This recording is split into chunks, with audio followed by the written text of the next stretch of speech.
પાલનપુરમાં petrol પંપના કર્મચારી સાથે લૂંટનો બનાવ બન્યો। મોટી ભટામલ ગામે પેટ્રોલ પંપ કર્મી લૂંટાયો। મોડી રાત્રે પેટ્રોલ ભરાવવા આવેલા શખ્સોએ લૂંટ કરી હતી। પેટ્રોલ પંપ કર્મીના ગળા પર કુહાડી ભરાવી અને 25,000ની લૂંટ કરી। લૂંટ કર્યા બાદ 4 બુકાનીધારી બાઇક પર નાસી છૂટ્યા। પીડિત પેટ્રોલ પંપ કર્મી વિક્રમભાઈ નરસિંહભાઈ ગઢિયાએ આ ઘટનાની જાણ પોલીસને કરતા પોલીસે અજાણ્યા શખ્સો સામે ગુનો દાખલ કરી અને વધુ તપાસ હાથ ધરી। તો પાલનપુરમાં ગળા પર કુહાડી રાખી અને 25,000ની લૂંટ કરનારા આ તત્વો જે છે કેમેરામાં પણ કેદ થયા છે। પેટ્રોલ ભરાવવા આવેલા શખ્સોએ લૂંટને અંજામ આપ્યો છે। મોટી ભટામલ ગામે પેટ્રોલ પંપ છે ત્યાં એનો કર્મચારી લૂંટાયો અને જે રીતે તમે જોઈ શકો છો કે કઈ રીતે તેમણે લૂંટને અંજામ આપ્યો હતો। આખી ઘટના કેમેરામાં પણ કેદ થઈ ગઈ છે।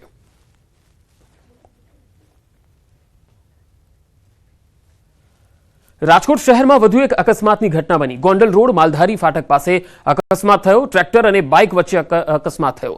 ટ્રેક્ટર ચાલકે સ્ટીયરિંગ પરથી કાબુ ગુમાવતા આ ઘટના બની। અકસ્માત બાદ ટ્રેક્ટર ચાલક ઘટના સ્થળેથી ફરાર થઈ ગયો। અકસ્માતના સીસીટીવી ફૂટેજ પણ સામે આવ્યા છે જેમાં જોઈ શકાય છે કે ટ્રેક્ટર ચાલકે સ્ટીયરિંગ પરથી કાબુ ગુમાવ્યો અને ત્યારબાદ કેવી રીતે આખી ઘટના બને છે તમે જોઈ શકો છો।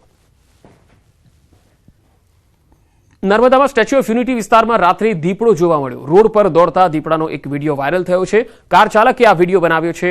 દીપડાનો વિડીયો વાયરલ થયો। ગરમીના કારણે રોડ પર દીપડાઓ રાત્રિ દરમિયાન દેખાઈ રહ્યા છે ત્યારે આ પ્રકારની ઘટનાઓ હવે નર્મદા જિલ્લામાં વધતી જઈ રહી છે।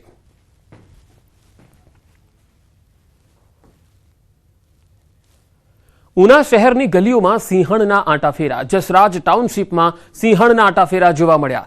રાત્રિ દરમિયાન સિંહણે સોસાયટીમાં લટાર મારી। સિંહણના આંટાફેરાથી લોકોમાં ફફડાટ ફેલાયો હતો। ઘણા સમયથી ઉના શહેરના વિવિધ વિસ્તારોમાં સિંહ અને દીપડાઓ સહિતના જે પશુઓ છે તેમની અવરજવર દેખાઈ રહી છે। હજુ થોડા સમય પહેલા એક સ્કૂલમાં સિંહ જોવા મળ્યો હતો। અંકલેશ્વરના હાંસોટમાં ધરતીપુત્રો ભૂંડના ત્રાસથી પરેશાન છે। ભૂંડના ટોળે ટોળા ખેડૂતોના ઉભા પાકને નુકસાન પહોંચાડી રહ્યા છે।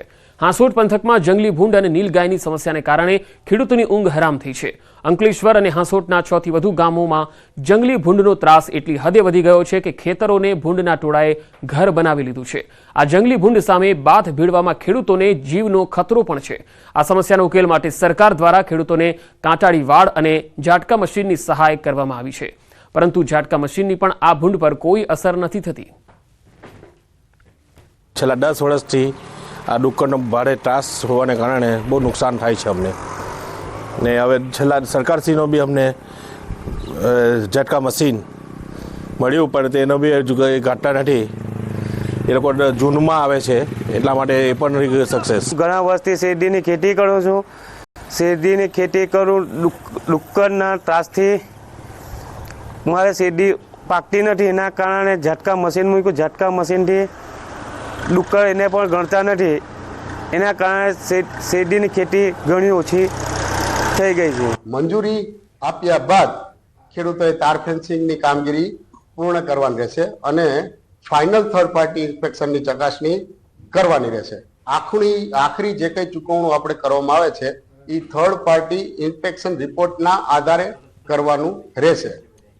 રાજ્યભરના 6 લાખ વિદ્યાર્થીઓની આજે જ્ઞાન સાધના મેરિટ સ્કોલરશીપ પરીક્ષા છે। આદિજાતિ વિકાસ વિભાગની 74 આદર્શ નિવાસી શાળામાં આ જ મેરિટના આધારે પ્રવેશ આપવામાં આવે છે। રાજ્યના 2553 પરીક્ષા કેન્દ્ર પર પરીક્ષા લેવાનું આયોજન કરાયું છે। ધોરણ 1 થી 8 સરકારી ગ્રાન્ટેડ સ્કૂલમાં અભ્યાસ કર્યો હોય કે પછી આરટીઈ અંતર્ગત ખાનગી સ્કૂલમાં અભ્યાસ કર્યો હોય તેવા વિદ્યાર્થીઓ પરીક્ષા આપી શકશે। આ પરીક્ષામાં પાસ થયેલા વિદ્યાર્થીઓ પૈકી 25,000 વિદ્યાર્થીઓને ધોરણ 9 થી 12ના અભ્યાસ માટે સ્કોલરશીપ આપવામાં આવશે। પરીક્ષાનું પ્રશ્નપત્ર 120 ગુણનું રહેશે જેમાં વિદ્યાર્થીઓને લખવા માટે 150 મિનિટ જેટલો સમય અપાશે। પરીક્ષાનું માધ્યમ ગુજરાતી તેમજ અંગ્રેજી ભાષામાં રહેશે। 1 થી 8 ધોરણમાં જેમણે અભ્યાસ કરેલો હોય તેવા વિદ્યાર્થીઓ તેમજ આરટીઈના વિદ્યાર્થીઓ જે સેલ્ફ ફાઇનાન્સમાં હોય છે તેવા જ વિદ્યાર્થીઓ આ પરીક્ષામાં જે છે એ ઉપસ્થિત રહી શકતા હોય છે, પાત્ર થઈ શકતા હોય છે। તે આવા વિદ્યાર્થીઓને સ્પર્ધાત્મક પરીક્ષાનો અનુભવ થાય તેમજ આગામી સમયમાં જે મેરિટમાં આ વિદ્યાર્થીઓ આવશે તેમને સ્કોલરશીપ જે છે એ મુખ્યમંત્રી જ્ઞાન સાધના મેરિટ સ્કોલરશીપનો લાભ થાય છે। રાજ્ય પરીક્ષા બોર્ડ દ્વારા રાજ્યભરમાં આજે જ્ઞાન સાધના મેરિટ સ્કોલરશીપ માટેની જે પરીક્ષા લેવાઈ રહી છે અને ધોરણ 9 થી 12 માટે આ પરીક્ષા જે છે તે સ્કોલરશીપ મળી રહે વિદ્યાર્થીઓને તેને લઈને વિદ્યાર્થીઓ આજે પરીક્ષા આપવાના છે અને વિદ્યાર્થીઓ આપણી સાથે છે તેઓ પાસેથી જાણીશું શું આજે જે જ્ઞાન સાધના મેરિટ સ્કોલરશિપ માટેની પરીક્ષા છે કેવી તૈયારી છે? અમારી 1 વર્ષની ખૂબ જ તૈયારી છે. અમે આશા રાખીએ છીએ કે અમે મેરિટમાં આવી જશું અને અમે સારી રીતે પરીક્ષા આપી શકશું. કેવી તૈયારી છે શું કહેશો? ખૂબ સારી. 1 વર્ષ 8મા દરમિયાન તમે ખૂબ સારી તૈયારી કરેલી છે, તેનાથી અમે મેરિટમાં આવવાનો ફૂલ ચાન્સીસ વધી જશે. આ પરીક્ષા દ્વારા અમને 9 થી 12માં સ્કોલરશિપ મળે છે, તેથી અમારે ભણવાનો ખર્ચો અમારા માતા પિતા દ્વારા ઓછો થાય છે. સ્કોલરશિપ માટેની જે આ પરીક્ષા માટે પરીક્ષા આપવા માટે પહોંચ્યા છે અને પરીક્ષા કેન્દ્ર પર અત્યારે તમામ વિદ્યાર્થીઓ જે છે આ પરીક્ષાને લઈને પહોંચી ચૂક્યા છે અને જે ધોરણ 9 થી 12 માટે જે આ રાજ્ય સરકાર દ્વારા સ્કોલરશિપ આપવામાં આવે છે ને 6 લાખથી વધુ જે વિદ્યાર્થીઓ આ પરીક્ષા આપવાના છે અને 25,000 જેટલા વિદ્યાર્થીઓ જે છે તેની પસંદગી થશે અને આ જ્ઞાન સાધના મેરિટ સ્કોલરશિપની યોજનાને તેઓને લાભ મળી શકે છે.